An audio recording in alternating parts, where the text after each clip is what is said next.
Bonjour à toutes, bonjour à tous, j'espère que vous allez bien. Je suis ravie de vous retrouver pour l'épisode de rentrée de l'ALAM, le podcast qui parle d'art, de militantisme et d'entrepreneuriat.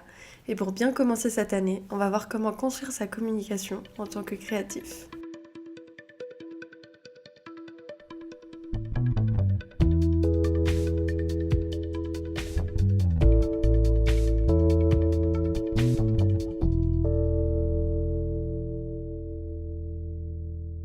Bonjour, j'espère que vous allez bien. Je vous enregistre cet épisode pendant l'été.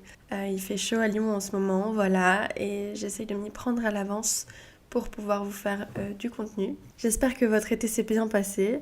J'espère que les épisodes de rentrée vont vous plaire parce que j'ai un super programme, j'ai de super invités avec qui normalement là j'ai déjà enregistrer les épisodes pour les prochains mois. Je suis vraiment ravie de faire ça avec vous. J'espère que la nouvelle DA vous plaît, que toutes ces choses que j'ai un peu mises en place vous feront plaisir. En tout cas, c'est toujours un plaisir justement de vous retrouver. Et aujourd'hui, on va parler de communication. Pour moi, quand on devient artiste, on n'apprend pas à être entrepreneur, malheureusement, parce que moi j'aimerais un monde où bien sûr on puisse vivre de notre art sans avoir besoin de le marchander, de faire attention à un côté financier à côté. Mais aujourd'hui c'est pas possible et du coup c'est important pour moi qu'on puisse en tant que créatif trouver des ressources pour pouvoir apprendre aussi à se vendre, à vendre notre art et à pouvoir vivre de notre passion. Mais pour ça, il faut quelques petites clés qu'on n'apprend pas à l'école. Et du coup, voilà, moi je vais essayer de vous retranscrire un petit peu ce que j'ai personnellement appris. Donc, comme j'ai dit, j'ai pas fait d'école de communication, j'ai pas fait d'école d'entrepreneuriat. Par contre, ça fait 3 ans bientôt que j'essaye en tout cas de vivre de ce que je fais. Ça fait 1 an que je fais ça à temps plein. Et du coup, avec ces années-là, j'ai commencé à comprendre quand même comment fidéliser une communauté, comment trouver des clients aussi par le biais de la communication et du démarchage. Et du coup, voilà, c'est un petit peu des choses que je vais essayer de vous retranscrire ici. J'ai aussi écouté beaucoup de podcasts, d'émissions, de formations, d'entrepreneurs, etc. Donc je pense que j'ai quand même pu apprendre pas mal de choses à droite et à gauche. Et voilà, je vais essayer en tout cas au mieux de vous retranscrire ce que j'ai appris parce que le but c'est que ça puisse profiter à tout le monde. Je vais commencer rapidement parce que je pense que ça va être l'épisode le plus long que j'ai jamais enregistré. Si vous me connaissez un peu, vous savez que j'adore la communication, c'est vraiment ma passion de pouvoir montrer aux gens ce qu'on fait. C'est trop intéressant d'avoir des retours, de pouvoir parler avec une communauté et aussi de comprendre comment parler aux gens, comment les mettre à l'aise, comment partager des valeurs, comment faire en sorte qu'ils vous fassent confiance aussi pour vous donner des tâches rémunérées, etc. Je trouve ça trop intéressant, donc on va voir tout ça ensemble et on va faire 3 étapes. On va commencer par voir comment définir son identité et faire des choix dans sa communication. Ensuite, on verra comment optimiser ses formats et s'organiser dans leur création. Et en 3e partie, on verra comment mettre de l'intention dans sa communication, c'est-à-dire aussi comment trouver des clients grâce à sa com. Donc, définir son identité et faire des choix, qu'est-ce que ça veut dire ? Il faut bien commencer quelque part et je pense que là où ça doit se faire, là où ça doit se jouer, c'est dans les choix qu'on fait. Quand on commence à faire sa com, souvent on a envie de partager beaucoup de choses, on a envie de dire beaucoup de choses, mais il faut d'abord se recentrer et trouver une sorte de ligne directrice, de ligne édito. Parce que sinon on peut vite partir un petit peu et s'éparpiller dans tous les sens. Et du coup voilà, on va faire des choix et on va se poser des questions. Donc déjà, on va se demander pourquoi je veux communiquer. Est-ce que ma communication, elle est faite pour mettre en valeur mes offres pour pouvoir vendre ? Est-ce que je suis plutôt un artiste-auteur qui va plus communiquer sur juste son art à lui ?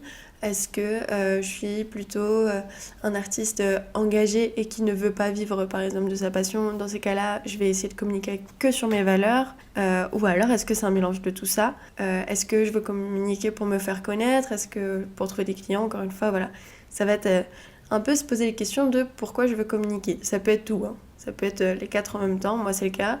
mais ça peut être une seule chose si vous faites une seule de ces choses-là. Ensuite, ça c'est plus une question de branding de votre marque en général, mais voilà, quand on crée une boîte, on se demande qui suis-je, qu'est-ce que je vends, quelles sont encore une fois mes valeurs, définir ses offres, définir ses priorités dans son business, enfin voilà, à qui je veux parler aussi, ça c'est le client idéal, on en a déjà parlé. En tout cas, voilà, il faut avoir une identité déjà forte pour construire une communication. Parce que si vous construisez une communication sur un personnage qui n'est pas bien défini, votre communication sera également floue. Alors partez d'une base solide et construisez d'abord cette base solide-là pour pouvoir ensuite communiquer dessus. On en a parlé dans plusieurs épisodes. Je vous invite aussi à écouter The Bee Boost, qui est un podcast qui parle justement de comment définir son client idéal, comment définir sa ligne directrice de son business, etc. C'est des choses qui, je vous en reparle parce que c'est vraiment indispensable. Vous pouvez pas construire une com sur rien du tout, quoi. Ensuite, définir son identité, c'est aussi définir sa façon de communiquer. Donc, on va avoir besoin, par exemple, de créer une charte graphique, un minimum de charte graphique. Vous n'êtes pas obligé d'avoir un plan hyper défini si vous êtes en auto-entreprise. Vous n'êtes pas obligé d'avoir la charte graphique de Louis Vuitton. C'est pas le principe. Par contre, on va essayer quand même d'avoir une cohérence aussi à travers nos différents réseaux sociaux sur déjà avoir soit un logo, soit une photo de profil qui vous représente bien et qui va être présente sur tous vos réseaux sociaux. Le but, c'est que les gens vous retrouvent facilement. Alors si vous mettez une photo différente sur chaque réseau, ça va être compliqué parce que quand les gens vont vous chercher, ils vont se dire bah c'est pas vous, machin. Du coup, c'est vraiment important d'avoir la même photo ou le même logo sur voilà, toutes vos miniatures de réseaux sociaux. Également, trouver voilà, des couleurs qui vous plaisent plus. Par exemple, on peut définir 1 à 2 couleurs qui vous représenteront. Donc ça peut être aussi par exemple dans les tons sinon. Donc on peut avoir des couleurs plus vintage, on peut avoir des couleurs plus vives, des couleurs plus désaturées, ou alors vous pouvez tout être en noir et blanc. Ça va dépendre vraiment de vous et de ce que vous créez comme art, si vous faites de la peinture, si vous faites... voilà. N'hésitez pas à définir 1 ou 2 couleurs qui marquent un peu votre business. Moi, par exemple, pour le podcast, c'était aux couleurs de ma chambre, de mon appartement en coloc. Donc, c'est du violet et du vert. Et pour moi, pour mon entreprise à moi, c'est la couleur d'un fond en tissu que j'avais utilisé avec ma meilleure amie à l'époque, et c'était le premier shooting vraiment un peu studio qu'on essayait de faire, et du coup c'était du bleu ciel, et du coup j'ai utilisé cette couleur là pour tout mon branding parce que j'adore cette couleur et qu'elle me fait penser à des jolis souvenirs, donc c'est un petit peu vous qui choisissez, soit vous trouvez une signification, soit c'est juste des questions de goût, ou soit c'est quelque chose qui représente un truc pour vous, enfin voilà, ça peut être assez large, mais trouver une couleur qui vous représente bien. Pareil du coup, soit faire un logo, soit avoir une photo de profil qui vous représente bien aussi dans votre business. Peut-être trouver un truc qui a un peu un rapport quand même avec ce que vous faites, le but c'est d'être reconnaissable. On va essayer aussi d'avoir un lettrage dans votre communication plutôt cohérent. Donc vous voyez, moi par exemple je fais des photos très vives avec beaucoup de couleurs, beaucoup de make-up, beaucoup de paillettes, un truc un peu disco, etc. Alors si je mets un lettrage super classique, ça va un peu faire bizarre avec. Du coup, moi j'utilise des lettrages plus gros, un peu vintage, un peu mou, je sais pas comment vous dire.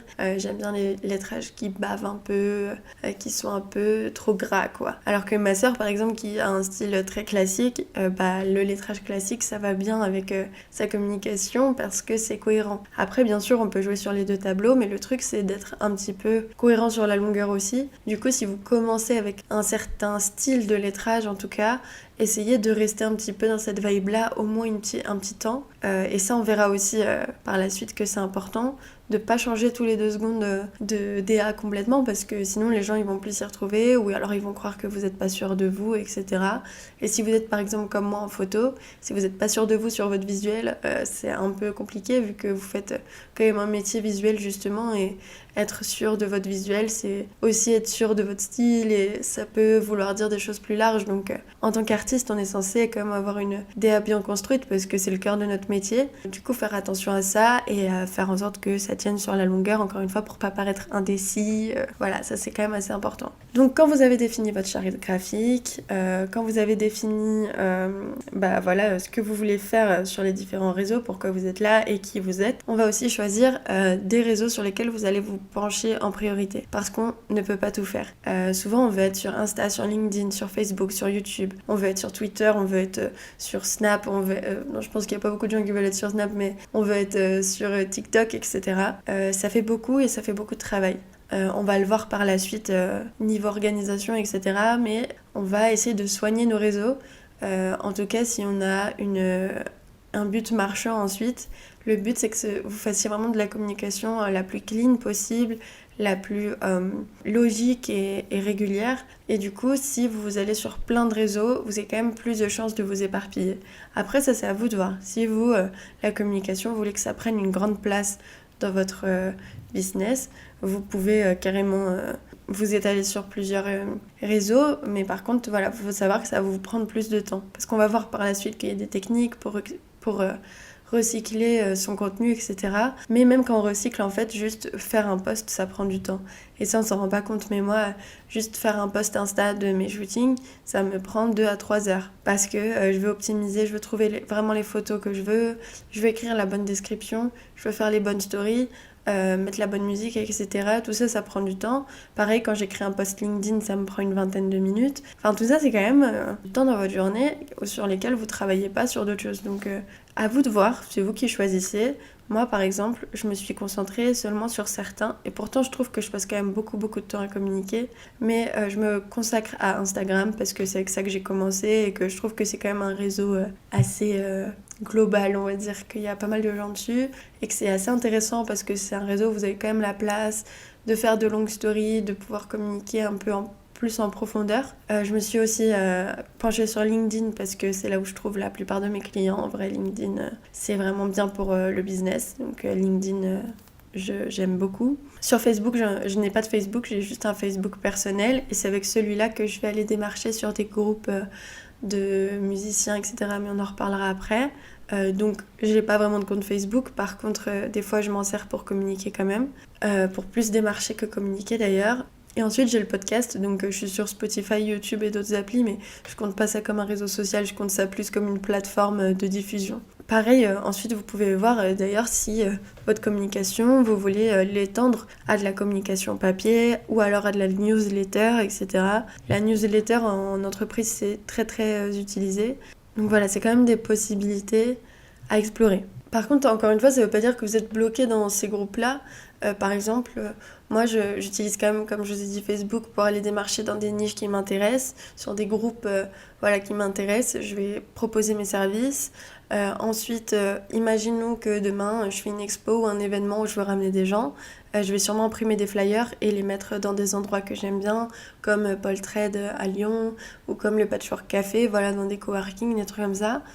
Sûrement que je pourrais mettre, même si là, en vrai, moi, je pourrais mettre des flyers un petit peu à l'année dans ces endroits-là, mais j'ai pas le temps, en fait. Voilà, j'ai pas le temps et j'ai pas l'argent, c'est quand même... Enfin, ça prend quand même du temps, quoi. Il faut se déplacer, il faut... Donc, voilà, ça veut pas dire que vous êtes bloqué sur ces supports, ça se trouve pour des événements, pour des choses comme ça peut être différent aussi, mais je pense que définir, par exemple, 2 réseaux prioritaires, c'est quand même bien. Moi, c'est Insta et LinkedIn. Et pareil, des fois, je sais pas, à un moment, j'ai voulu essayer de faire TikTok. En vrai, ça me saoule. Et j'ai pas l'impression que ça me ramène des clients ou en tout cas des personnes qui m'intéressent. Dans le sens où TikTok, c'est quand même de la consommation rapide. Les gens, ils vont pas beaucoup convertir sur votre Insta ou quoi. Donc, je vais continuer à être dessus. Mais souvent, par exemple, je vais pas créer du contenu que pour TikTok. Je vais créer des Insta réels. Putain, j'ai 50 ans. Je vais créer des Reels que je vais mettre ensuite sur TikTok et des trucs comme ça. Même si en ce moment, j'ai eu pas mal la flemme de faire des Reels aussi. Enfin bref, vous faites comme vous pouvez, vraiment, on fait ce qu'on peut. Dans la communication, là, je vais aussi vous parler de démarchage parce que pour moi, ça va quand même un peu avec. C'est aussi une façon de trouver des clients. Donc le démarchage, c'est pas juste vous allez parler de vos offres sur vos réseaux et en parler à tout le monde. Le démarchage, c'est vous allez cibler des gens et aller vers eux et leur proposer directement vos services. Le démarchage, ça peut se faire à pied, ça peut se faire par courrier ou ça peut se faire par mail ou par téléphone d'ailleurs. Moi, je fais que du démarchage par mail parce que pareil, je trouve que ça prend beaucoup de temps de démarcher et que par exemple je sais qu'il y a des gens qui vont je sais pas faire des trucs assez originaux et ça peut être trop bien genre créer un livre pour quelqu'un à qui vous voulez vraiment travailler pour lui expliquer en quoi vous êtes trop cool enfin voilà il y a plein de façons assez drôles de démarcher, créer des sortes de sur LinkedIn ça existe pas mal, bon là c'est de la com, c'est plus du démarchage mais c'est par exemple des gens qui cherchent une alternance qui vont faire un mini film sur pourquoi il faut les prendre parce que ce seront les meilleurs alternants. Voilà, il y a plein de choses un petit peu drôles à faire et je pense un jour le faire, mais là j'ai pas le temps et j'ai pas l'argent de perdre du temps à faire tout ça. Donc je démarche uniquement par mail. Par contre, le démarchage en masse, ça ne marche pas. Donc moi je fais des mails quand même personnalisés, donc je vais prendre le temps quand je veux démarcher une entreprise ou un label ou je ne sais pas quoi. Donc je vais prendre du temps à aller sur leur site, à voir comment ils communiquent, à voir leurs offres, à voir leurs valeurs, etc. et faire un mail qui va avec où je vais m'intéresser en fait à ce qu'ils font et je vais essayer de leur proposer des solutions en fonction. Voilà, alors j'ai pas tout le temps de le faire aussi bien, mais voilà, ça c'est l'intention. En tout cas, parfois ça marche. Par exemple, là je travaille avec une salle depuis quelques mois à Lyon. C'est grâce à un démarchage email que j'ai travaillé avec eux pour la première fois. Et ils m'ont appelé 5 minutes après avoir reçu mon mail. Enfin voilà, c'était chouette. Et ça veut dire que vous avez fait un démarchage assez impactant, en tout cas qui marche bien.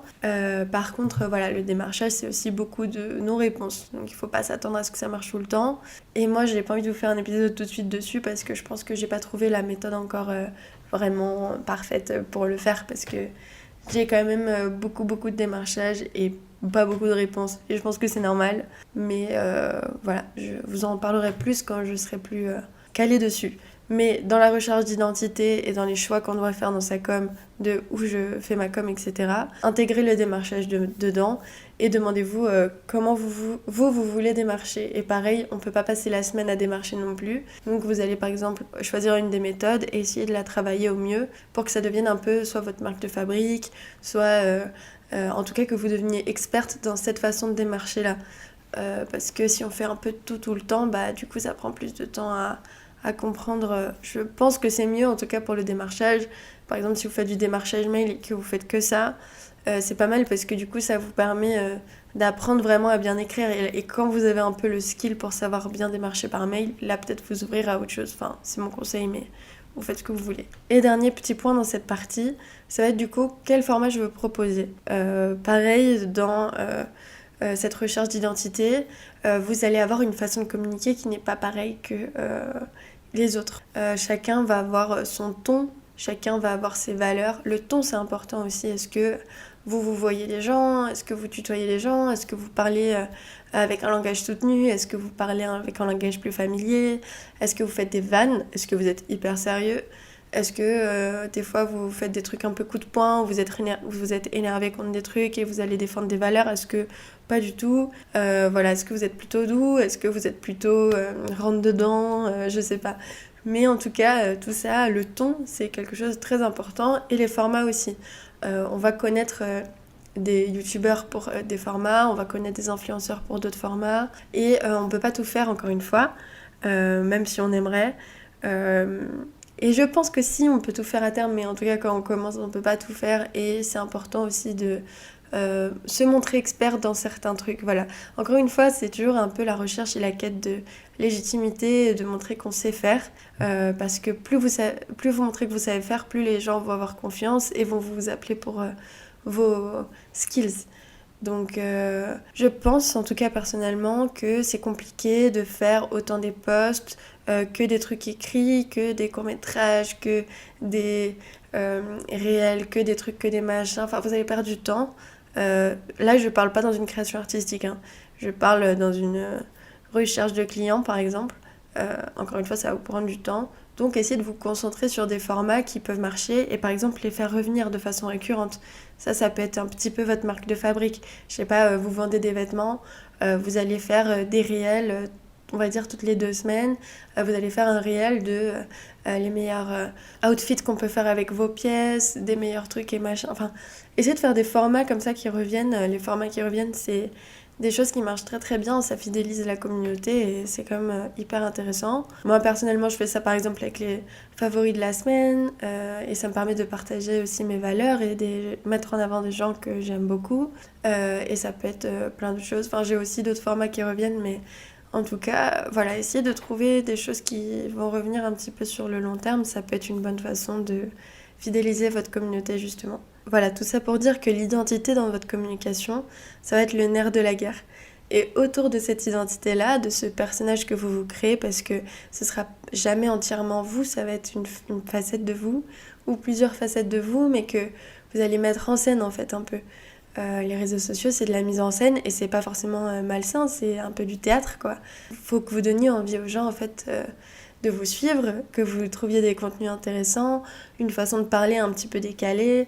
Et c'est comme ça que les gens vous reconnaîtront, grâce à votre charte graphique déjà, à votre DA de base, et ensuite qu'ils auront envie de revenir grâce à votre personnage que vous serez créé. Donc il faut trouver un personnage qui soit ni trop ni pas assez entre guillemets, faut pas non plus jouer un personnage. Moi quand je suis sur mes réseaux sociaux, je suis moi-même, mais par exemple toutes mes stories, je vais les écrire avec les mêmes lettrages, je vais tout le temps mettre des couleurs assez vives, comme ça quand les gens ils switchent dans leur story rapidement, bah en fait ils reconnaissent les miennes. J'ai peut-être pas un ton assez marrant ou je sais pas quoi, mais c'est pas grave, je préfère être plutôt moi-même. Je vais parler d'une façon un peu comme je parle dans la vraie vie sur mes réseaux sociaux d'ailleurs, mais je vais mettre pas mal de cœur, je vais mettre pas mal de haha hihi, enfin bref, des fois ça énerve les gens d'ailleurs, mais au moins c'est moi et je me reconnais dedans. Et voilà, ne vous travestissez pas non plus, le but c'est que ce soit facile à écrire et fluide. Faut juste trouver une façon qui est vous, mais un petit peu l'exploiter au mieux pour que vous soyez reconnaissable. Voilà. Moi, par exemple, aujourd'hui, dans mes choix de charte graphique, de com et tout, je suis très contente des choix que j'ai faits et ça m'a pris du temps parce que j'avais toujours l'impression que ça me manquait autre chose, etc. Vous savez, quand vous n'êtes pas exactement au bon endroit, bah du coup, vous êtes un peu nostalgique de votre com d'avant ou j'en sais rien. Là, j'ai trouvé une com qui est quand même définie et je fais toujours avec les mêmes écrits et les mêmes trucs. Mais c'est vraiment ceux que je trouve les plus beaux et du coup, j'ai jamais envie de revenir à des lettrages plus classiques ou plus différents, quoi. C'est vraiment ceux qui me conviennent. Donc voilà, vous allez peut-être devoir tester des trucs pendant quelques temps avant de trouver la com qui vous intéresse.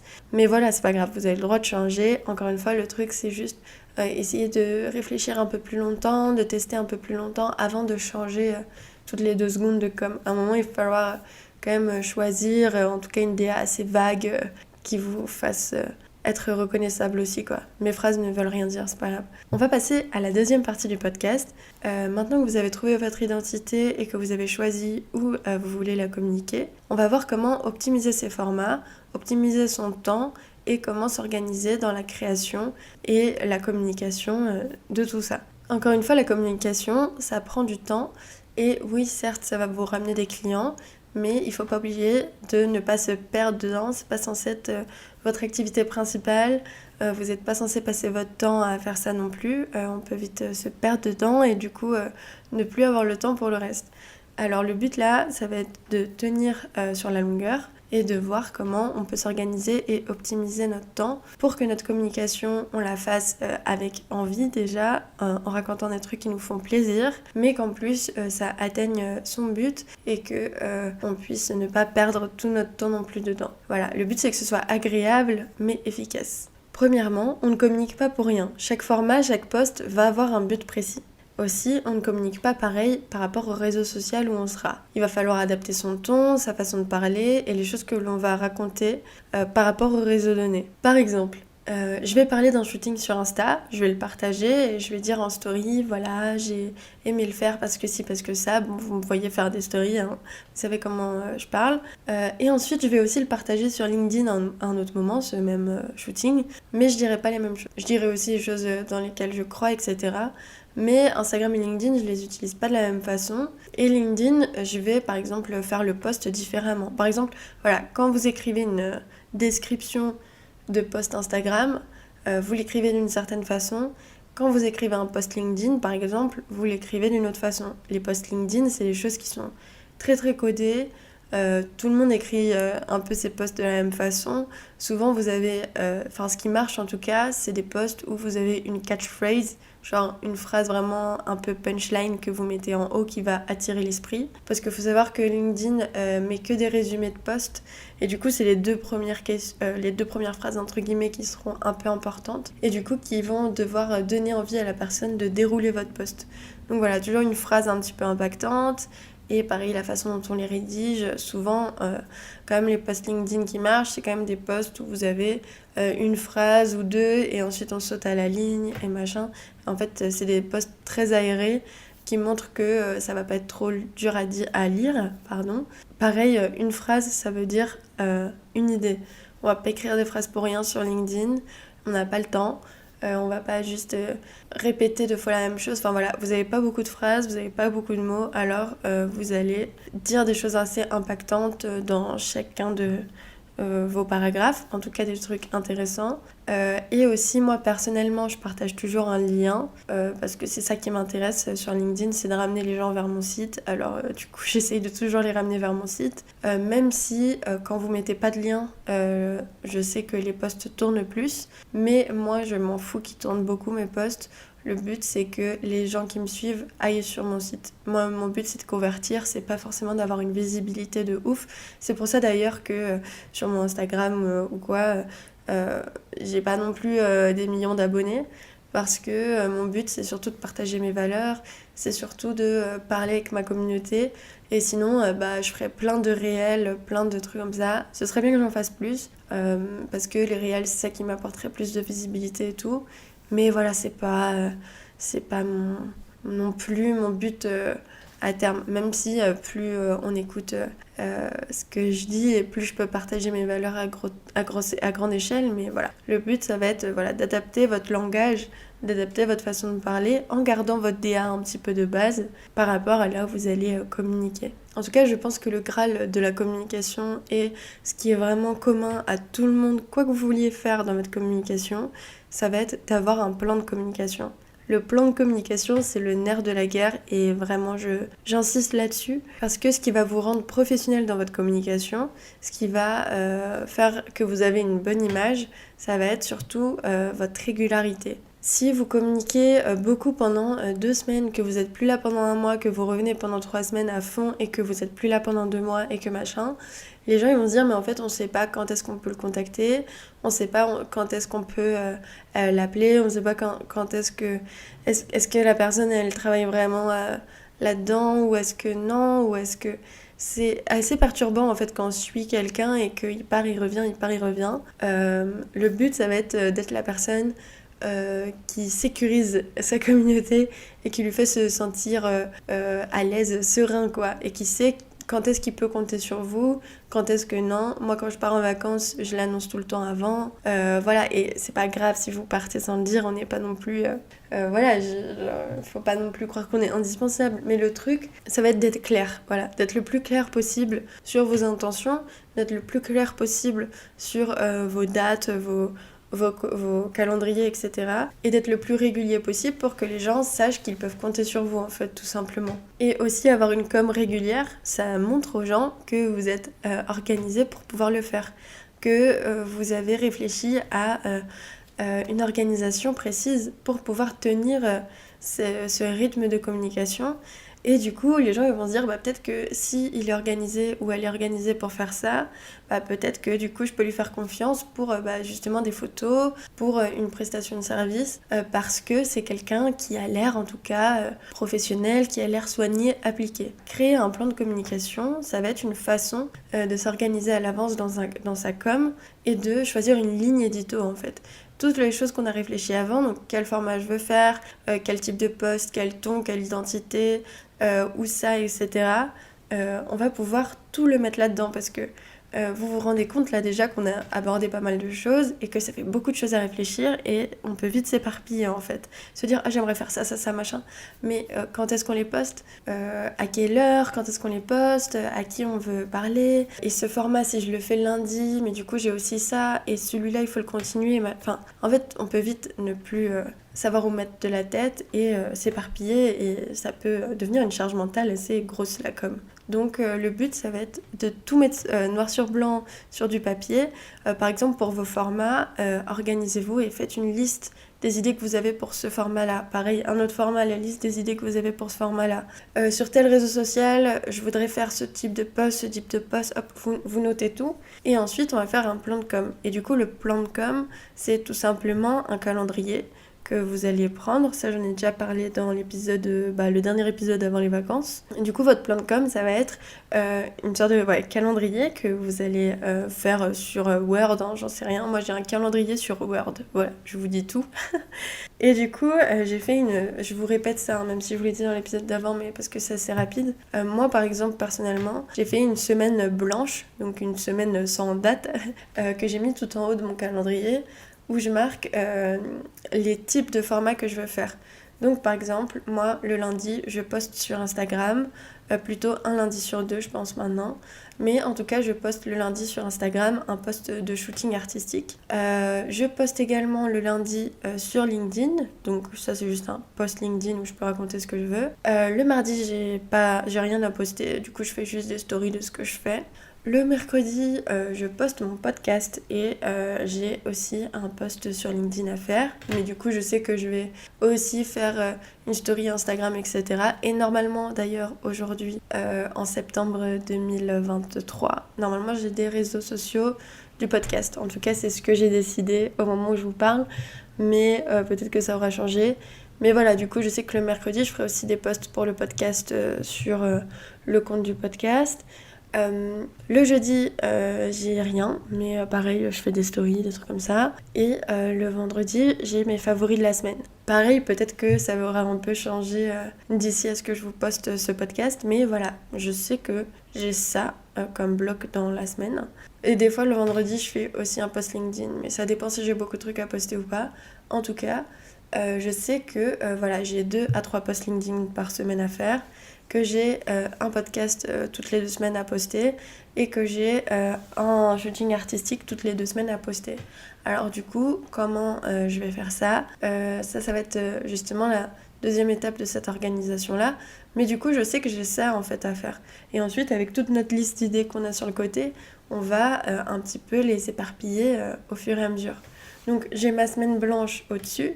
Et ensuite, en dessous, j'ai le calendrier. Moi, j'ai fait le calendrier toute l'année. Et par exemple, encore une fois, je vous donne des exemples, je vous illustre avec ce que je fais parce que je pense que c'est plus parlant. Mais là, on est en juin de 2023. Mais je sais déjà que le 6 septembre, ça va être cet épisode-là qui sort. 2 semaines après, ça va être un épisode avec un invité. 2 semaines après, ça va être l'épisode sur les photos de concert. 2 semaines après, machin. Enfin voilà. J'ai déjà mon plan de com pour le podcast. Et c'est pour ça que là, on est en juin, mais je peux m'y prendre à l'avance pour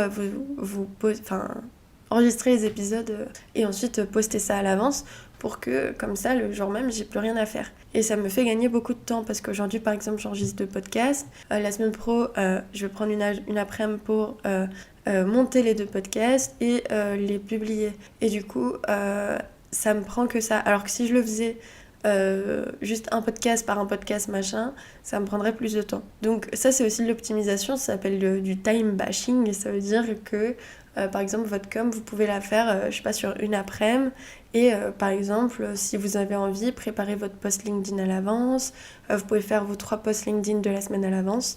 Pareil, normalement maintenant sur LinkedIn on est censé pouvoir planifier mais ça marche pas toujours. Mais en tout cas voilà, je pense que au moment où ça sort, ça devrait marcher. Mais voilà, il y a des choses que vous pouvez faire à l'avance comme ça et je vous conseille de le faire à l'avance. En tout cas, moi, je sais déjà en septembre ce que je poste le lundi sur LinkedIn, le mercredi et le vendredi. Enfin voilà, j'ai toujours en tout cas au moins un mois de post à l'avance. Et ça fait quand même plusieurs mois que j'ai un mois de post à l'avance et que je suis régulière dedans, sauf pour mes shootings artistiques. Mais ça, je trouve que c'est moins grave parce que c'est mes shootings artistiques, quoi. C'est mes trucs à moi, avec mes valeurs, c'est pas des trucs que je veux forcément marchander tout le temps. Donc voilà, même si je vais essayer d'être plus régulière là-dessus aussi. Mais en tout cas, sur LinkedIn par exemple, ça fait 6 mois que j'ai pas raté un post. Sur les favoris de la semaine, pareil. Enfin voilà, il y a quand même des formats que je tiens. Et ça, c'est grâce au plan de com. Et j'aurais jamais réussi sans. Parce que sinon, vous allez ruminer et vous allez toujours avoir peur d'avoir oublié un truc.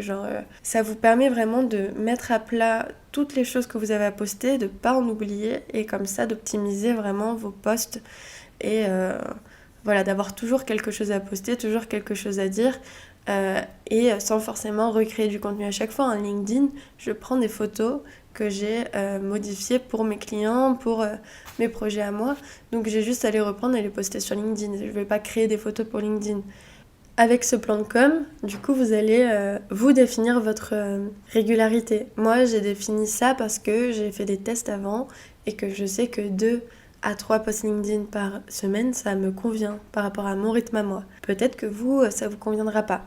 Peut-être que vous ce sera trop et du coup ou pas assez, peut-être que vous allez être le genre de LinkedIner là à poster tous les jours, je sais pas comment ils font, ou à poster qu'une fois par semaine ou qu'une fois par mois. Je conseille quand même un post par semaine parce que sinon les algorithmes ils vous mettent pas trop en avant, mais en tout cas voilà, à vous de, du coup, pour chaque réseau que vous aurez choisi, définir votre régularité. Et d'ailleurs, je vous conseille de toujours commencer par définir une régularité en dessous de vos capacités. Parce que moi, j'ai toujours eu l'habitude de faire l'inverse.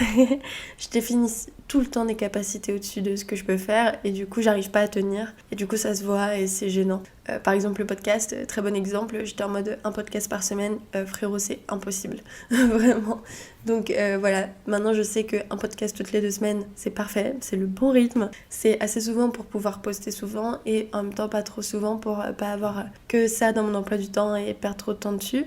Donc définissez-vous votre régularité sur chacun des réseaux que vous aurez définis et écrivez-le. Et du coup, répartissez-le sur vos semaines, voyez ce que ça fait un peu et essayez de, du coup, créer le contenu à l'avance et de le mettre dans votre calendrier pour que vous sachiez qu'est-ce que vous postez quand. C'est bien d'avoir au moins 2-3 semaines à l'avance. Et pareil, moi, j'ai décidé que quand je pars en vacances, je poste pas et que le week-end, je poste pas. Alors qu'avant, le week-end, je postais. Mais j'ai pas de trucs le week-end et quand je pars en vacances, je pars en vacances. Là, je vais partir 3 semaines cet été. Je poste rien, j'arrête le podcast tout l'été, enfin voilà, il y a quand même des priorités et par contre, annoncez-le. Donc voilà, définissez des objectifs en dessous de votre capacité en com, comme ça commencez, surtout si c'est des nouveaux formats que vous n'avez pas essayé avant, comme ça vous essayez d'être régulier sur ce format-là avec la capacité que vous êtes mis. Et du coup, si vous voyez que vous arrivez à suivre le rythme, et bah là, vous pourrez augmenter si vous avez envie de faire plus. Mais testez un petit peu, voilà, doucement d'abord, et essayez d'être régulier sur ça. Encore une fois, régularité, ça va vous apporter vraiment une belle image. Aussi, essayez de faire vos posts en escalier, j'appelle ça. Alors, ça veut rien dire, je pense, en com, hein, mais moi, j'appelle ça comme ça. Ça veut dire que moi, par exemple, je vous ai dit, je poste les mêmes trucs sur Insta que sur LinkedIn, mais même si c'est pas les mêmes personnes qui me suivent, je vais pas poster les mêmes trucs au même moment parce que justement pour les gens qui me suivent sur les deux, j'ai pas envie que chaque jour je poste les mêmes trucs sur. En fait, les gens n'auront aucun intérêt de me suivre sur les deux si je poste sur les deux en même temps. Déjà, je raconte pas exactement la même chose, comme ça, c'est aussi intéressant de me suivre sur LinkedIn que sur Insta. Je raconte pas exactement les mêmes trucs et en plus vous n'allez pas retrouver les mêmes trucs tout le temps. Par exemple, si le lundi sur Insta je vais poster un shooting de book, bah là sur LinkedIn le lundi je posterai un truc d'une salle avec qui je travaille, par exemple de concert. Et le book, je le posterai la semaine d'après sur LinkedIn et je raconterai autre chose, quoi. Donc, essayez de pas poster tout au même endroit en même temps, sinon ça fait un peu répétitif, je trouve, mais ça, c'est vraiment juste un truc personnel. Très très important en com, dans l'organisation, ça va être le recyclage. Le recyclage, c'est trop bien. Le recyclage va vous permettre de ne pas passer 10 000 heures, encore une fois, sur votre communication. En fait, on a une grosse production de contenu. D'ailleurs, si vous êtes créatif, encore plus, parce que vous produisez des choses en fait tout le temps. Que vous soyez potier, que vous soyez peintre ou que vous soyez acteur, actrice, en fait, vous allez toujours avoir... vous êtes toujours en train de créer des trucs. Ça peut être des histoires écrites, ça peut être du matériel, enfin des meubles, des choses qu'on voit. Ça peut être de la création corporelle, de danse, mais vous êtes toujours en train de créer. Donc n'allez pas non plus vous amuser forcément à créer tel ou tel truc pour tel ou tel réseau, servez-vous déjà de ce que vous faites.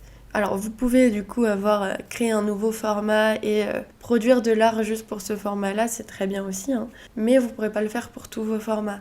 Pour un peu étaler votre art sur les réseaux sociaux, prenez dans ce que vous faites déjà. Genre si vous faites... si vous faites un vase pour un client, c'est déjà de la production de contenu que vous pouvez filmer, que vous pouvez mettre en avant, prendre en photo et sur lesquels vous pouvez communiquer. N'allez pas vous amuser à refaire un autre vase pour juste que vous le montriez sur les réseaux. En fait, si vos clients ils sont d'accord, parce qu'il y a aussi ça, hein. Moi je prends des gens en photo, des fois ils veulent pas, donc dans mes droits à l'image, je fais signer, je suis d'accord pour le réseau ou je ne suis pas d'accord. Parce que je peux totalement entendre que quand tu te fais prendre en photo avec ta MIF, t'as pas forcément envie que tout Instagram le voit. Donc voilà, moi je communique sur les clients qui sont d'accord et les personnes avec qui je travaille qui sont d'accord. Mais du coup, je vais pas m'amuser refaire encore du contenu. En fait, mon contenu, je le crée parce que j'en fais au quotidien. Communiquez sur déjà ce que vous faites, partez de là. Vous avez plein de choses à montrer déjà dans ce que vous faites pour vos clients et tout. Donc, partez de là vraiment et communiquez avec ce que vous avez déjà. Si les gens sont d'accord, c'est parfait aussi. Le recyclage, ça va surtout être comme vous avez une grosse production de contenu et que vous avez beaucoup de choses dans tous les cas que vous devez poster, quand même 3 posts LinkedIn, ça veut dire que j'ai 3 shootings différents à montrer sur LinkedIn potentiellement, ou podcast ou machin. Mais c'est beaucoup 3 trucs par semaine. Donc parfois je vais recycler. Déjà quand j'ai des shootings où il y a différents setups, je vais faire 2 posts pour le shooting. Si j'ai 2 setups, pas forcément faire un pour tout le shooting. Ou alors ce shooting là, comme je vous l'ai dit, je vais pas le poster que sur LinkedIn. Je vais aussi le poster sur Insta. Également ce shooting là, quand je fais les photos, je peux prendre des plans vidéo parce que ces plans vidéo, ils vont me servir à faire un réel. Alors même si j'ai la flemme de ouf en ce moment de faire des réels, je sais pas pourquoi, en fait j'ai quand même plein de plans vidéo de plein de trucs que j'ai fait cette année et je sais que si j'ai la foi à la fin de l'année, je vous fais un réel de ouf où je vous montre tout ce que j'ai fait dans l'année. Ces vidéos là, on pourra s'en resservir dans d'autres réels d'ailleurs, de compilation, de trucs comme ça.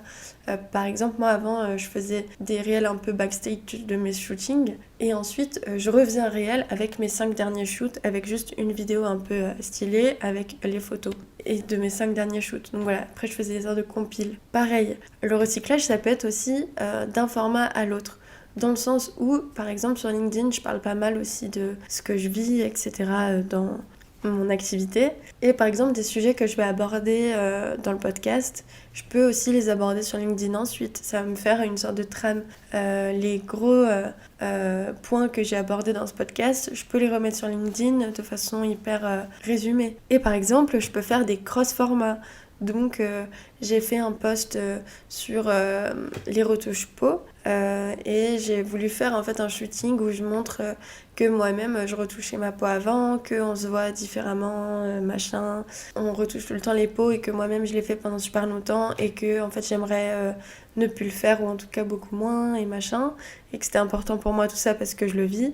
J'ai voulu faire un shooting pour illustrer ça et après je me suis dit mais pourquoi j'en fais pas un podcast aussi parce que le podcast est fait pour ça. Donc voilà, le recyclage c'est trop intéressant parce que ça va vous permettre de ne pas tout le temps recréer du contenu parce que des fois on n'a plus d'idées, des fois c'est compliqué, ça prend du temps. Mais sur le contenu qui existe déjà, même si c'est du contenu que vous avez déjà posté, voyez comment vous pouvez trouver des ponts, voyez comment vous pouvez réutiliser du contenu sans que ce soit répétitif. Le recyclage c'est jamais republier des trucs déjà publiés.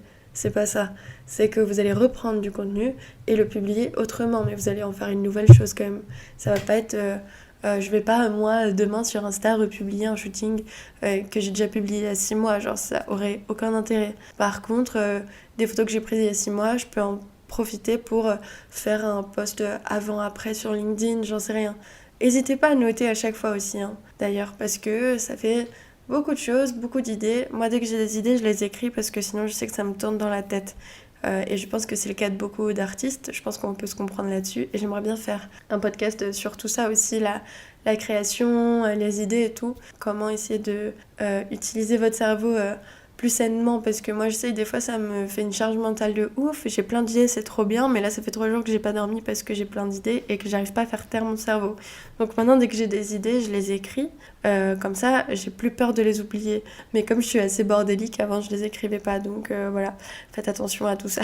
Pour conclure sur cette partie organisation, j'aimerais juste revenir quand même sur la notion de bashing, de time bashing, parce que c'est vraiment une notion essentielle à la communication. Si on fait étape par étape, par exemple pour mon podcast, j'ai eu plein d'idées de podcast. Du coup, je les ai écrits dans ma liste d'idées de podcast.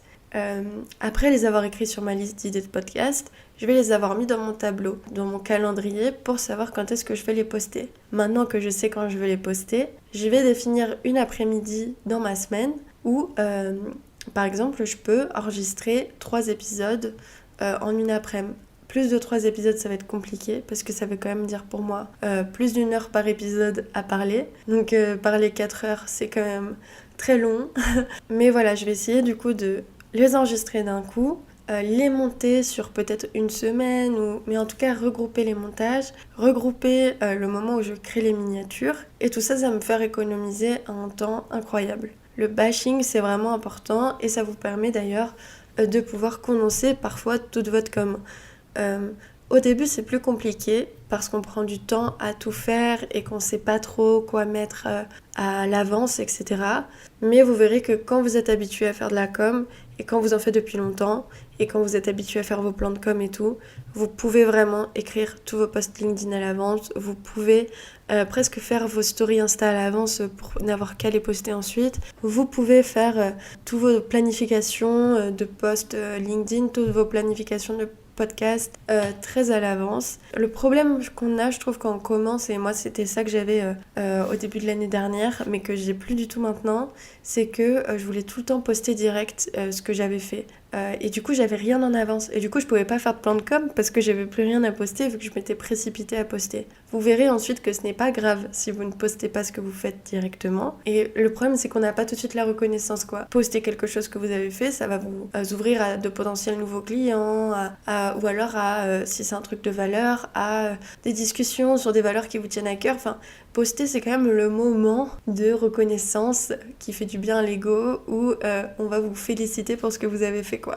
Et ça fait du bien. Et du coup, beaucoup travailler sans poster, c'est compliqué parfois quand vous êtes habitué, en tout cas, parce que vous allez plus avoir ces discussions-là, vous allez plus avoir cette ouverture de réseau aussi que ça vous apporte. Du coup, au début, on se précipite beaucoup à poster. Moi, c'est ce que je faisais en tout cas. J'étais genre, je faisais un truc, je le postais, puis du coup, j'avais plus rien à poster après. Enfin, c'était un peu n'importe quoi. Là, j'ai appris à être patiente. Et maintenant, quand j'ai des trucs à poster, je les poste jamais tout de suite. La régularité, grâce à ce time bashing, grâce à cette plan de com et tout, ça va vraiment vous être félicité par les algorithmes. Parce que moi, par exemple, LinkedIn, j'ai vu une différence incroyable quand j'ai fait mon plan de com.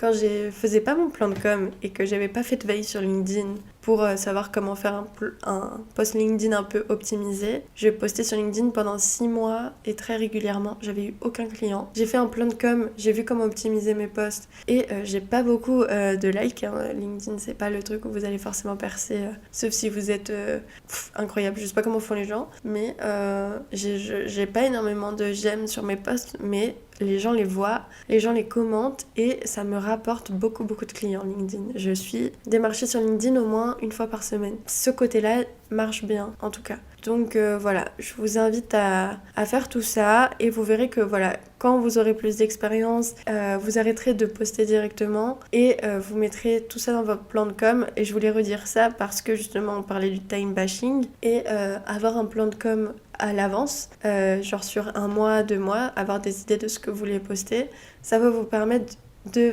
bâcher au maximum ce travail-là et de le faire plus rapidement. Plus votre plan de com il est fait sur loin et plus votre bashing est efficace, parce que si vous bâchez une semaine de travail, c'est pas énorme quoi. Alors que si vous bâchez un mois de travail, c'est bien mieux déjà, c'est-à-dire que vous avez beaucoup d'avance. Et pareil, en fait, ça va toujours être une recherche de méthode. Et c'est ça en fait qu'on met en place quand on fait des projets entrepreneuriaux et ça que je trouve trop passionnant, c'est que au fur et à mesure de votre activité, et ça vaut aussi pour un truc qui est pas marchandé, hein, mais en tout cas, quand vous avez une activité ou un projet, vous allez mettre des méthodes en place pour tout et n'importe quoi. Vous allez mettre en place des sortes d'automatismes et je trouve ça trop intéressant de trouver des solutions à des problèmes en fait. Par exemple, c'est tout con, mais moi sur Instagram, je fais les favoris de la semaine le vendredi et avant, du coup quand je faisais mes favoris, j'étais en mode alors il y a quoi cette semaine que j'ai kiffé et je prenais des heures à réfléchir. J'étais là mais je sais plus ce que j'ai vu et tout. Et à un moment je me suis dit mais Louise, sur Instagram, tu as un super bouton qui s'appelle le bouton enregistrer et du coup tu peux sauvegarder des trucs que tu as vus, même si c'est des trucs Netflix, même si c'est des trucs YouTube, souvent c'est des trucs qui ont un compte Instagram et du coup je vais chercher ça et du coup ou pareil au fur et à mesure de la semaine quand je vois des trucs que j'aime bien, j'enregistre et comme ça le vendredi je vais sur mon bouton enregistrer et je reprends à partir de là où j'ai arrêté de poster la semaine d'avant. C'est des trucs tout bêtes mais ça change la vie quoi. Et maintenant mes favoris de la semaine, j'ai toujours au moins 10 trucs à partager parce qu'on voit souvent des trucs qu'on aime bien donc voilà. Et je pense que c'est assez cohérent parce que je mets moitié politique, moitié art donc je pense que c'est plutôt cohérent en tout cas j'espère. Vous allez voir qu'au fur et à mesure, vous allez trouver des solutions pour un peu tout et c'est trop passionnant. Mais quand vous avez trouvé ces méthodes-là, tenez-les et appliquez-les parce que ça vous sauvegarde du temps, un truc de fou quoi. Maintenant qu'on connaît notre identité, qu'on sait ce qu'on veut partager et qu'on a la méthode pour le faire, et l'organisation pour le faire, on va voir comment passer à une communication professionnelle. C'est ça, je trouve, le switch, c'est qu'on va passer à une communication avec intention et on va voir comment intégrer aussi le côté marketing et du coup convertir ses abonnés en potentiels clients grâce à la communication. Et c'est là que je trouve que le switch est le plus compliqué et qui m'a pris en tout cas personnellement le plus de temps à faire. Alors la base de la communication professionnelle, c'est d'avoir des trucs à vendre. Déjà, ça peut paraître bête, mais voilà, il faut savoir et il faut être sûr de ce qu'on vend et de à qui on le vend, etc., etc. Encore une fois, une com, ça repose sur un branding et sur une base de votre entreprise forte sur laquelle vous devez être sûr. Donc avant de faire votre com professionnelle, assurez-vous d'avoir des offres qui tiennent la route, de savoir ce que vous voulez vendre. Est-ce que c'est aussi de la prestation de service ou de la vente de biens? C'est pas la même chose. Donc je vais dire de marchandises, parce que les biens, je crois que c'est immobilier. En tout cas, soyez sûr de vos offres. Il faut que vous en soyez fiers et il faut que vous y croyez vous-même, quoi. Donc mettre en avant ces offres, ça veut dire que ce n'est pas qu'au moment où vous les sortez que vous allez en parler. Mettre en avant ces offres, ça veut dire que vous allez en parler partout, tout le temps, toute l'année. Vous allez parler de vos offres. Et on a toujours peur de être trop, d'insister, d'abuser, etc. Mais vous allez voir qu'on peut en parler de différentes façons. On peut en parler à différentes personnes. On peut en parler de plein de façons différentes.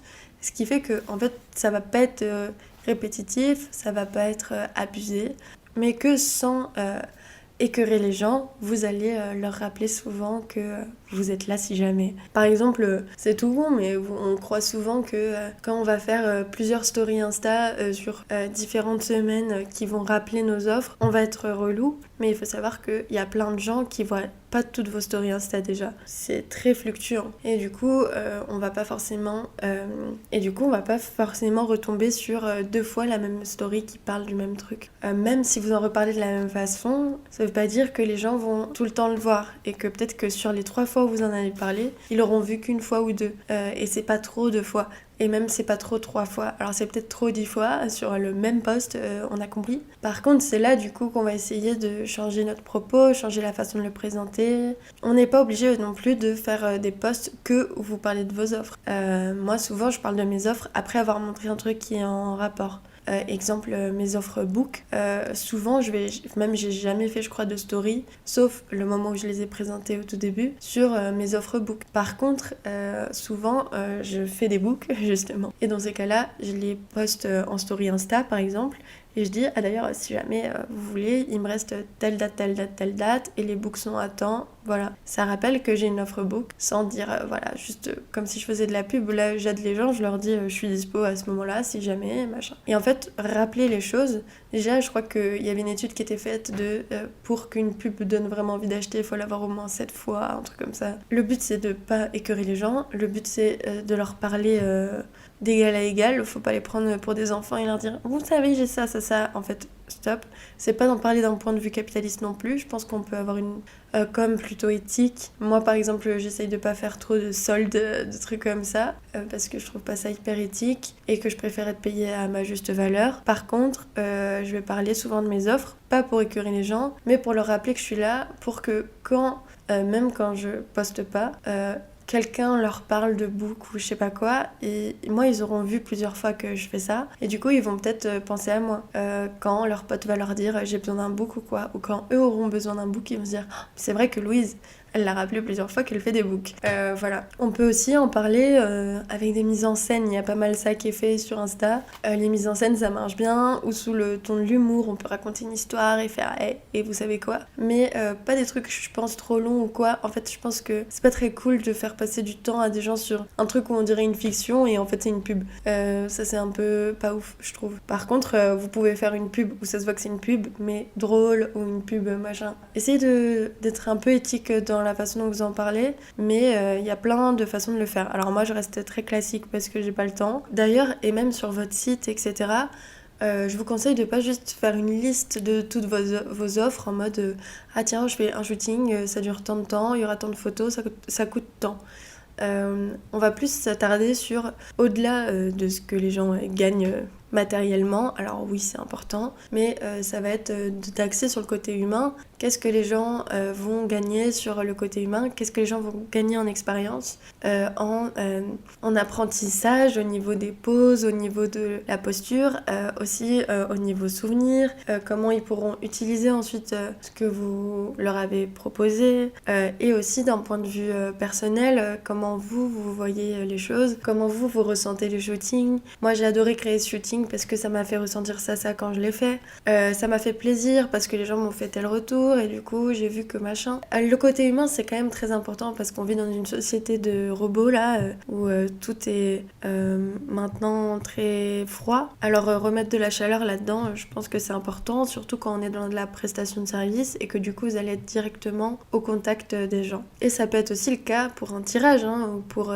un truc matériel que vous vendez si vous n'êtes pas dans la prestation de service, parce que je sais qu'il y a beaucoup d'artistes qui vendent plutôt leurs œuvres. Quand vous vendez votre œuvre, vous pouvez axer sur moi quand j'ai fait ce tableau, moi quand j'ai cousu ce truc, je l'ai fait avec tel tissu, ça m'a rappelé tel souvenir, j'aime bien faire ce type de truc parce que ça me prend du temps, mais du coup en attendant j'écoute ça et du coup je le fais avec amour.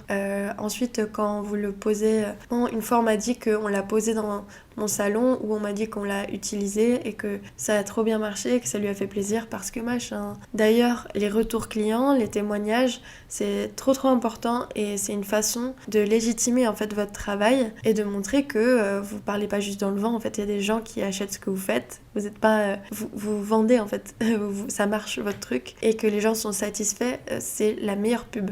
Et d'ailleurs, on me dit souvent que satisfaire un client, c'est aussi s'ouvrir à un nouveau réseau parce que un client satisfait, c'est votre meilleur com en fait. C'est quelqu'un qui va en parler à sa mif, à ses potes et qui va leur dire oh j'ai fait ça, c'était trop bien avec telle personne. Essayez de satisfaire vos clients dans tous les cas, c'est normal. Mais ensuite, vous pouvez par exemple demander à vos clients ou même aux gens que vous avez pris en photo bénévolement de mettre des avis sur votre page Google. Faites une page Google, c'est très bien. De faire des avis sur vos pages Google, sur votre site, de vous en écrire, ou là où en tout cas où vous avez laissé l'espace de le faire. Et du coup, ensuite, vous pouvez le réutiliser, vous, dans vos stories Insta, dans vos posts LinkedIn, dans machin.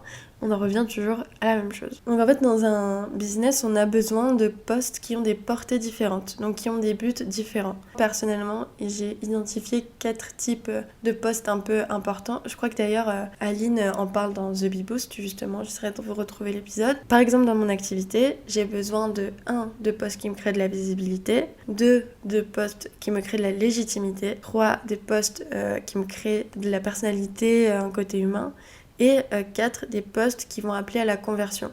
Ça va être des posts à action, on appelle ça. Donc pour le premier, les posts à visibilité, ça va être comment élargir son réseau. Donc là on va faire des posts, par exemple, vous savez, les posts Insta que vous pouvez faire en lien avec quelqu'un d'autre. Alors moi j'ai jamais réussi parce que j'ai jamais eu la mise à jour, mais c'est une possibilité. On va faire plus de réels, on va faire plus de TikTok parce que c'est ça qui marche mieux. On va faire des posts LinkedIn qui sont un peu coup de poing, affirmés parce que c'est ça qui marche sur LinkedIn. Ça, c'est des posts à visibilité. C'est des trucs qu'on va faire parce qu'on sait que ça marche et que va y avoir peut-être des nouvelles personnes qui vont s'abonner à nous. Donc, agrandir notre communauté. Ensuite, on a besoin de posts de légitimité. Ça, c'est des posts ou en tout cas des formats ou voilà, une communication qui va nous permettre on appelle ça aussi les posts experts, donc qui va nous permettre d'asseoir notre légitimité dans notre activité. De montrer en fait qu'on sait ce qu'on fait et on sait de quoi on parle. On peut le faire sur LinkedIn où on va partager des conseils pour faire ça ou ça. On peut le faire sur Instagram en disant ah, si vous avez besoin, moi je sais faire ça, voilà, j'ai vu que machin, je vous conseille d'ailleurs de faire ça. Et par exemple, moi c'est ce que je fais avec ce podcast là par exemple, c'est que je vous montre que je m'y connais. Par exemple là en communication, et du coup vous savez que je sais faire ça, que je suis compétente là-dedans, et demain si je vous dis ah bah moi je fais des photos, mais je fais aussi je peux aider les artistes, et je l'ai déjà fait pour créer leur com un peu à l'année, pour trouver des formats avec eux qu'on peut faire régulièrement, et on peut construire votre plan de com ensemble, je peux vous conseiller là-dessus. Bah, vous saurez du coup, grâce à ce podcast, que je dis pas n'importe quoi et que je sais ce que je fais. Donc vous pouvez le faire sur tous les réseaux, encore une fois, et ça permet de faire en sorte voilà, que les gens aient plus confiance en vous. D'ailleurs, si vous êtes un peu jeune, si vous êtes une femme, voilà, des gens à qui on fait pas trop confiance, c'est pas mal aussi parce que du coup ça va montrer justement que vous savez ce que vous faites et tout. Donc voilà, moi genre je sais que c'est des posts que je fais beaucoup parce que ça marche pour moi, les gens me font... Mais les gens ils me prennent plus au sérieux parce que c'est pas forcément... Les posts personnalisés aussi, encore une fois, on va parler de on va parler de notre expérience, de ce qui nous touche, de ce qu'on vit, de ce qu'on aime. Ça peut rester carrément dans le travail, on n'a pas besoin de raconter sa vie, mais on peut raconter des anecdotes de travail, on peut... Voilà, le but c'est de faire en sorte que les gens ils s'attachent aussi à vous et qu'ils vous suivent parce qu'ils vous aiment bien, en tout cas dans vos valeurs et votre façon d'exercer votre métier. On s'en fout de... Enfin, le but c'est pas de personnaliser ça sur votre vie perso. Moi j'ai pas envie d'étaler ma vie perso sur la place publique, même si vous pouvez le faire et c'est très bien aussi. En tout cas, ça marche quand les gens ils savent qui est derrière. Voilà, encore une fois, on n'est pas des robots, on est des êtres humains. Surtout dans la prestation de service où vous allez être en contact avec la personne. Moi, ça me rassure de savoir que si je vais sur un tournage, la personne qui filme, c'est quelqu'un de sympa, quoi. Et il y a aussi des posts qu'on va appeler à action, à l'appel à l'action, je crois qu'on appelle ça. C'est des posts que j'appelle à conversion, où on va appeler les gens là directement à une action. On va leur proposer de cliquer sur un lien, donc par exemple un lien qui les renvoie sur votre site. On va les appeler à l'achat. Par exemple, on va leur dire bah voilà, là j'ai sorti telle collection, si vous voulez acheter c'est par ici, cliquez sur ce lien. On va les appeler à regarder nos offres. Ah, j'ai sorti telles offres, machin, regardez ce que je fais et tout. Là, ça va être des posts directement du marketing brut où on va dire venez acheter ça. Et voilà, le but dans votre communication, ça va être de mélanger en fait ces posts-là. Alors vous n'êtes pas obligé d'avoir une régularité de faire, de dire bah là je fais un post à légitimité, là je fais un post à conversion, là je fais un post personnalisé, là je fais un post pour la visibilité. Moi, en tout cas, je le fais pas comme ça, mais le but, ça va être de faire attention à ce que, là, si vous postez 3 fois sur LinkedIn, que vous ayez pas 3 fois dans la semaine un appel à l'action.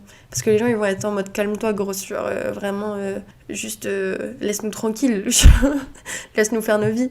Alors que si le lundi, je vous aide et que je vous donne un conseil, que le mardi, je fais un post un peu marrant où je vous raconte une anecdote, et peut-être que le vendredi, quand je vous dis ah regardez j'ai fait ça, vous aurez plus envie de cliquer dessus que si ça fait 3 fois que je vous dis cliquez là-dessus, machin, voilà. Le but ça va être un peu d'être plus léger dans sa com, et ça va nous permettre de faire attention à ça quoi. Racontez pas que votre life, donnez pas que des conseils, prenez-en aussi. Peut-être ne faites pas que des posts à conversion ou que des posts à visibilité, voilà, parce que par exemple il y a pas mal de gens qui font que des posts à visibilité, et c'est bien, parce que ça rapporte des abonnés et tout, mais qui ne convertissent jamais après. Et c'est ça que j'appelle de la com un peu consciente, de la com à conversion, c'est aussi de faire attention à ça, parce que c'est bien de rapporter tout le temps des abonnés, mais si à côté de ça vous pouvez pas vivre de ce que vous faites, ça sert à rien. Encore une fois là, je parle avec des mots de Startup Nation, et voilà, c'est un peu mon paradoxe. Je trouve ça assez intéressant, même si je combats le capitalisme. Mais mon but, c'est que justement, en fait, les artistes, les jeunes artistes, surtout avec des belles valeurs, engagés et tout, je veux que vous arriviez à vivre de votre art.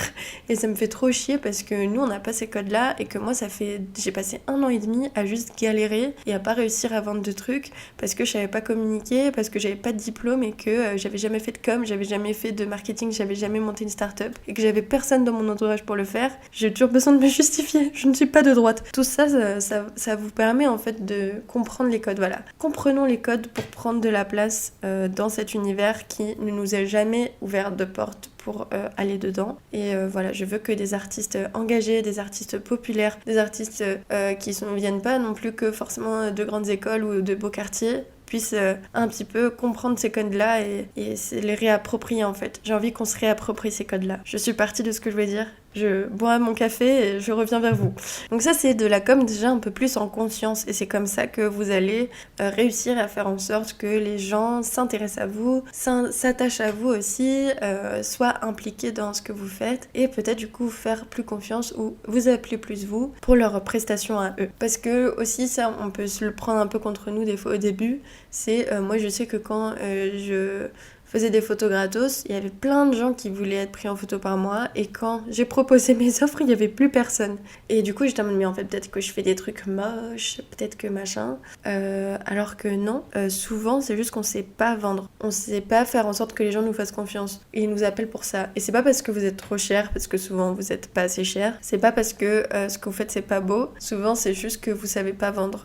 Donc vous inquiétez pas, tout va bien, vous êtes de bons artistes, mais vous êtes des commerciaux de grosses merdes. Alors on va essayer de changer ça.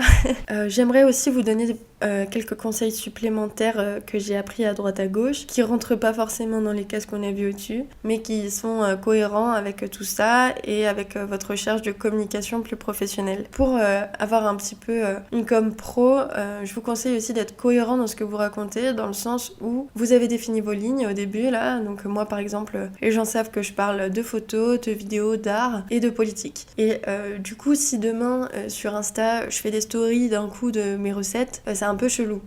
Et d'ailleurs, si je parle d'art et de politique sur Insta et qu'ensuite sur LinkedIn je vais parler de vélo, ça va moins bien marcher quoi. Soyez cohérents à travers vos différents réseaux, et soyez cohérents aussi dans ce que vous parlez. Ça veut pas dire, encore une fois, là c'est des lignes directrices, mais ça veut pas dire que vous pourrez jamais parler de vélo ou de repas si vous voulez. Mais il faut réfléchir un peu à comment les introduire et à pas partir à droite à gauche tout le temps, parce que ça marche moins bien quoi. Il faut essayer quand même d'être un peu logique dans sa communication. Faites participer votre communauté. Je sais pas pourquoi je l'ai mis aussi bas, parce que c'est un truc vraiment important, mais en fait ce qu'on cherche aussi dans la com, c'est de l'engagement. L'engagement, ça va être le nombre de personnes qui interagissent avec votre contenu.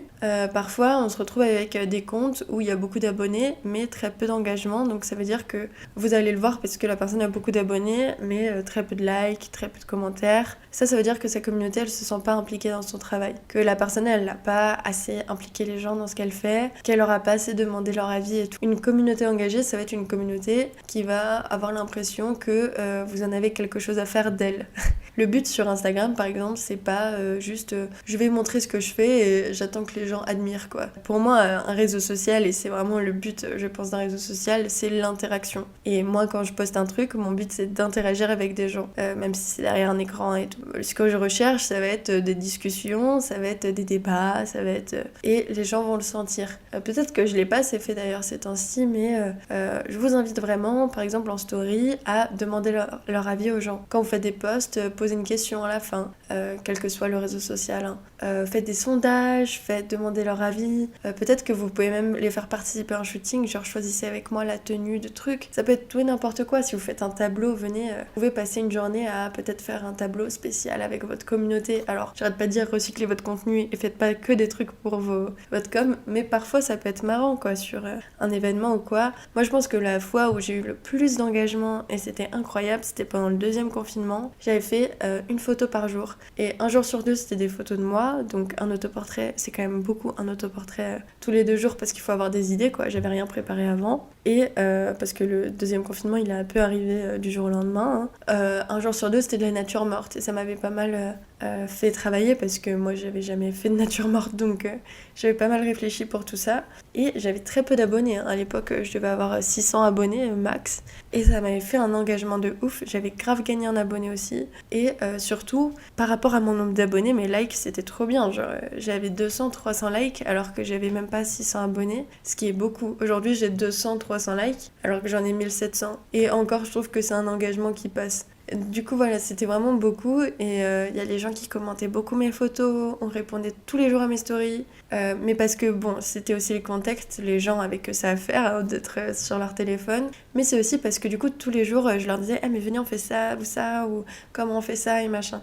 Là, j'aimerais le faire plus parce que j'ai un peu perdu de contact. Enfin, pas vraiment, mais c'est vrai que j'ai eu tellement de trucs à faire et j'étais tellement...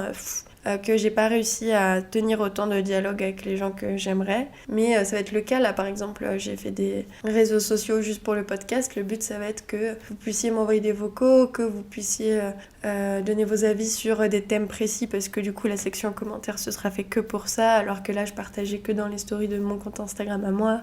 Voilà, faites participer votre communauté parce qu'une communauté engagée, ça veut dire une communauté impliquée qui va s'intéresser vraiment à ce que vous faites et qui du coup aura peut-être aussi envie de vous aider dans votre projet plus parce qu'ils se sentiront une partie du projet, quoi, et c'est le cas.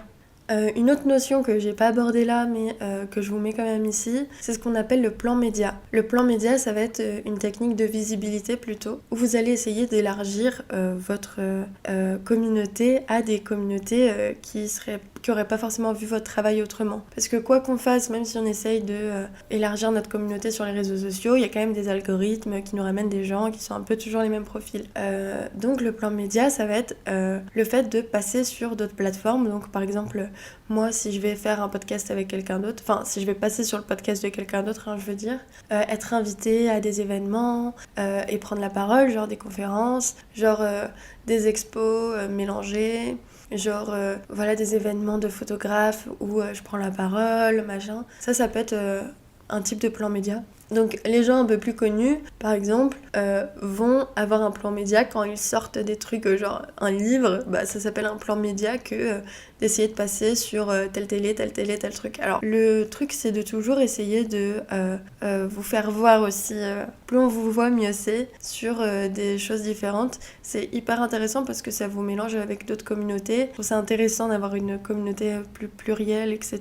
Je vous le dis là aussi parce que c'est un truc que vous pouvez faire aussi, ça c'est une possibilité, donc je vous le mets ici, c'est que vous pouvez sponsoriser vos posts, voilà, donc tout le monde sait comment ça marche, vous mettez de l'argent sur vos réseaux sociaux et ça vous fait de la pub, et voilà. Autre point, faire attention au ton que vous employez. Par exemple, voilà, avant, moi, j'utilisais un ton très... dans une sorte de féminité hégémonique, quoi. Genre, je m'excusais tout le temps en story, j'avais toujours envie de bien faire, et du coup, j'étais en mode, ah, j'aimerais faire ça, j'aimerais, je suis désolée, ah, merci énormément pour vos retours, merci, pardon. Et en vrai, c'est trop bien de s'excuser et c'est trop bien de remercier, mais il faut le faire un niveau acceptable, quoi. Mais c'est parce que aussi j'étais comme ça dans la vraie vie, hein. Moi, je me suis toujours excusée d'être là et je me suis toujours... j'ai toujours su remercier les gens pour les petites choses que... Même si c'était insignifiant que les gens faisaient pour moi, parce que j'avais l'impression que je méritais pas ou que machin. Bon, là, on va pas repartir dans un truc de psychologie, mais en tout cas, je sais que j'étais très très comme ça. Faites attention à ça dans votre et ça on en reparlera aussi peut-être sur l'attitude, etc. Quand vous voulez vendre vos offres, si vous en parlez pas d'une façon hyper affirmée, où vous êtes hyper à l'aise, où vous êtes sûr de ce que vous faites, les gens ils feront pas confiance et du coup ils achèteront pas. Moi du coup je présentais et j'étais là, si vous voulez je fais des books. Déjà je faisais des trucs même pas à 100 balles, enfin c'était n'importe quoi, mais tout le monde a commencé comme ça donc c'est normal. Mais du coup j'étais là, oui si vous voulez je fais des books, ça coûte 90 €, mais bon si vous avez pas d'argent on peut voir, enfin voilà merci beaucoup d'avoir lu ma story, genre, enfin tu vends pas comme ça. Aujourd'hui je dis bonjour, je fais des books, ça coûte tant, ça vous permettra de faire ça, on va faire ça d'ailleurs, préparer telle tenue, et vous inquiétez pas, laissez-vous porter, je gère. Bah ça donne quand même beaucoup plus envie. Ça j'en avais déjà parlé, mais voilà, le ton que vous utilisez c'est hyper important. Ne tendez pas le bâton pour qu'on vous frappe, je crois que c'est ça l'expression. Affirmez-vous dans votre business et dans votre com aussi, quoi. Juste, vous êtes là, vous avez le droit d'être là, vous êtes légitime, vous faites les choses bien, vous êtes sympa, voilà, ne vous excusez pas de proposer aux gens des choses, c'est normal. Autre gros conseil, et c'est un point aussi très connu en communication, ça s'appelle faire de la veille. Faire de la veille, ça va être tout simplement que vous allez aller voir les comptes d'autres gens, vous allez aller voir comment ils présentent leurs offres, qu'est-ce qu'ils mettent sur leurs offres aussi, mais surtout comment ils présentent leurs offres, c'est une sorte d'étude de marché en fait. Comment ils communiquent aussi. Moi je parle plus de communication là parce que c'est le thème d'aujourd'hui, mais voilà, allez voir si vous êtes photographe, d'autres comptes de photographes, allez voir comment ils communiquent, comment ils parlent dans leur story, comment ils font leur post Instagram, qu'est-ce qui marche pas, qu'est-ce qui vous plaît vous, parce que peut-être que ça peut marcher mais ça vous plaira pas à vous dans les valeurs, dans la façon de présenter. Allez sur LinkedIn, allez sur Facebook, allez sur Twitter, allez sur machin sur truc, et allez voir comment les gens communiquent là-dessus. Ça va vous donner plein de clés et de conseils pour vous les appliquer dans votre com ensuite. Et vous allez pouvoir du coup appliquer ça aussi à vous. Alors ça va pas être recopié. La veille c'est un truc très connu et c'est pas du plagiat. C'est juste, ok bah je sais que maintenant les 3/4 des photographes ils font ça. Est-ce que je veux faire la même chose ? Si oui c'est très bien. Est-ce que je veux faire différemment ? Quel risque je peux avoir là-dedans ? Qu'est-ce qui marche pas, qu'est-ce qui me plaît pas. Voilà, la veille c'est ça. Et le dernier gros conseil que j'ai à vous donner pour votre communication, et ça c'est vraiment très important, ça va être de faire évoluer votre com. Alors tout à l'heure je vous disais il faut pas trop bouger parce que sinon ça fait pas sûr, mais faire évoluer sa com ça veut pas dire du jour au lendemain machin. Ça va être subtil, ça va être sur le temps. Mais en fait, il faut savoir que vous grandissez, vous changez d'avis, vous avez des nouvelles offres, vous avez des nouvelles façons de voir votre business et tout. Votre com, elle va évoluer avec, que vous le vouliez ou non. Alors, autant le faire en conscience. Ça va être un peu remettre en question. Vous pouvez faire des sortes de points tous les 6 mois, par exemple, parce qu'il faut quand même, quand on parle de communication, voir ça sur longue durée, parce que des fois, il y a des formats qui prennent du temps à se mettre en place, etc. Mais voilà, sur longue durée, faire évoluer sa com, ça veut dire que des fois, vous pensez par exemple bien faire, vous avez un format que vous aimez bien, mais il y a des choses qui marchent mieux que d'autres et essayez de vous demander pourquoi. Demandez aussi des retours à vos proches ou alors à des gens experts. En fait, c'est bien d'avoir les deux parce que vos proches, en tout cas s'ils sont un peu objectifs, ils vont vous donner des retours de consommateurs en fait. Ils vont voir ce que vous faites, en plus ils vous connaissent et du coup ils savent si c'est cohérent avec vous ou pas. Et sinon, en tout cas ils ont des retours de consommateurs et c'est le plus important parce que c'est des gens qui c'est la plupart des gens que vous allez toucher avec votre com. Demandez aussi à juste votre communauté directement. En plus ça peut permettre de faire des posts justement à réaction, là où vous allez créer de l'engagement. Vous pouvez leur demander leur avis sur des trucs, peut-être pas sur tout parce que sinon ça fait pas sûr de soi encore une fois, mais demandez leur avis et demandez aussi peut-être à des gens experts entre guillemets. Par exemple, si vous êtes photographe, d'autres photographes qui sont plus expérimentés que vous, de vous faire un retour. Qu'est-ce que tu penses de ce format ? Est-ce que tu as l'impression que ça marche bien ? Est-ce que c'est chouette, est-ce que ça mérite d'être publié ou pas, enfin voilà. Demandez soit à vos proches, soit à votre commu, soit à des gens experts. Et si avec toute cette com bien ficelée, parce que moi c'est ce qui m'est arrivé, vous arrivez toujours pas à convertir, essayez de vous demander pourquoi, comprendre où ça pêche. Quand je dis où ça pêche, c'est que des fois vous avez toute votre ligne de conduite qui marche super bien et il y a un élément qui marche pas et c'est à ce moment-là que les gens ils vont pas continuer quoi. Et du coup ils vont pas aller à la fin de votre expérience client, ils vont pas aller jusqu'à l'achat. C'est assez facile au final, vous allez voir où ça pêche parce que vous avez plein de statistiques en plus sur les réseaux. Donc moi je sais par exemple que pendant longtemps j'arrivais, voilà, moi ma communauté Insta et LinkedIn elle est quand même très engagée, donc j'ai beaucoup de réponses à mes stories, j'ai beaucoup de clics sur mes liens, donc c'est trop bien, ça veut dire que ma com elle marche bien, en tout cas jusqu'au clic. Et ensuite je me suis rendu compte que quand les gens allaient sur mon site, ils cliquaient, ils lisaient, ils allaient voir d'autres pages, donc trop bien, c'est ce qu'il faut. Parce que moi, le but, c'est que les gens aussi aillent voir ma page book, si je parle de book, et qu'ensuite ils cliquent sur le petit bouton qui ramène au tarif, et que depuis là, ils cliquent sur le petit bouton contacter. Voilà, c'est un petit peu le principe. Et je me suis rendu compte qu'ils cliquaient jusqu'au tarif et que c'est à ce moment-là que ça pêchait. Alors ça veut pas dire que je suis trop chère parce que je suis vraiment pas chère, mais en tout cas, voilà, le problème c'est pas les prix, c'est ma page offre en fait. Et je me suis rendu compte et je suis revenue dessus que ma page offre elle n'a aucun sens. Et du coup là ça va être le gros chantier de cet été, c'est que je vais cette fois vraiment, parce qu'à chaque fois je l'annonce et je le fais pas vraiment, refaire toutes mes offres et surtout au-delà de changer vraiment mes offres parce que mon offre book elle marche très bien par exemple, ça va être juste de mieux la mettre en page sur mon site. Et des fois c'est des trucs bêtes mais il suffit d'avoir une page offre qui est pas bien faite sur votre site et vous allez perdre tous les gens que vous avez ramenés jusqu'ici sur votre site parce que c'est mal fait, ça donne pas envie quoi. Alors que là si je refais vraiment bien mes offres, pareil pour l'événementiel, j'ai rien sur mon site pour les professionnel en vrai, j'avais fait des sortes de formules pour les artistes et tout, mais je veux dire pour le reste des pros, j'avais jamais rien fait quoi. Donc là je vais tout bien refaire et je sais comment je vais le faire, mais ça m'a demandé un an de réflexion quoi. Et je trouve que les offres c'est un des trucs les plus durs. Enfin moi en tout cas c'est sur ça que j'ai le plus de mal. Donc voilà, ça va vous permettre de faire évoluer votre com, c'est que moi je sais que le problème dans ma com c'est mon site. Alors que peut-être que vous, le problème dans votre com, ce sera que les gens cliquent pas sur le lien justement. Alors ça va être la structure de votre post qui marche pas. Alors que quand peut-être vous verrez que les gens sont sur votre site, ils passent souvent à l'achat. Donc voilà, ça va être un petit peu faire évoluer votre com pour voir où est-ce que sont les problèmes et comment les régler et tout. Et encore une fois, dites-vous qu'un business et une communication, c'est des choses à long terme, c'est pas facile à faire et il y a des choses des fois que vous pourrez pas faire plus vite que votre cerveau n'évolue, dans le sens où moi, il y a plein de choses que je savais depuis longtemps, mais j'avais pas la soluce quoi de comment l'appliquer à moi pendant longtemps. Et du coup, il y a plein de choses que j'ai traînées sur long terme et il m'a fallu quand même 1 an et demi d'entrepreneuriat pour vous expliquer tout ça quoi. Et pour faire bien mon site, pour faire bien mes réseaux sociaux. Et maintenant j'ai un truc qui roule et qui marche, mais ça m'a demandé 1 an et demi.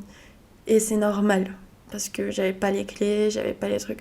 Donc voilà, soyez patient aussi, et soyez indulgents. C'est normal de prendre du temps, il faut que le temps que tout remonte au cerveau et de macérer un peu tout ça quoi. On a tellement de trucs à faire que... Enfin, rien que tous les points que je vous ai dit, ça m'a pris là, ça fait 2 heures que j'enregistre. Donc c'est le plus long podcast que j'ai jamais fait. Mais voilà, ça fait 2 heures que j'enregistre, ça veut dire que ça prend encore plus de temps ensuite derrière à réfléchir, à faire point par point. Donc voilà, en tout cas... c'était un très très long épisode, ça fait 2 heures que je parle, je vais prendre 1000 ans à monter ce podcast, mais c'est un plaisir de m'écouter moi-même, ouh. Non je rigole, mais ce que je veux dire c'est que voilà, c'était un long épisode, mais j'ai adoré le faire parce que la com c'est vraiment un truc qui m'intéresse de ouf, et encore une fois je pense que c'est des armes dont on a besoin quand on est engagé ou quand on est artiste pour faire connaître ses valeurs, ses œuvres, ou mettre en avant des messages importants et pouvoir vivre de ce qu'on fait. Donc j'espère que ça aura pu vous être utile. Peut-être que je vous en referai sûrement un, peut-être dans 1 an ou dans 6 mois avec les nouvelles choses que j'aurai apprises, parce que là c'est ce que je sais maintenant et tout, mais ça évoluera.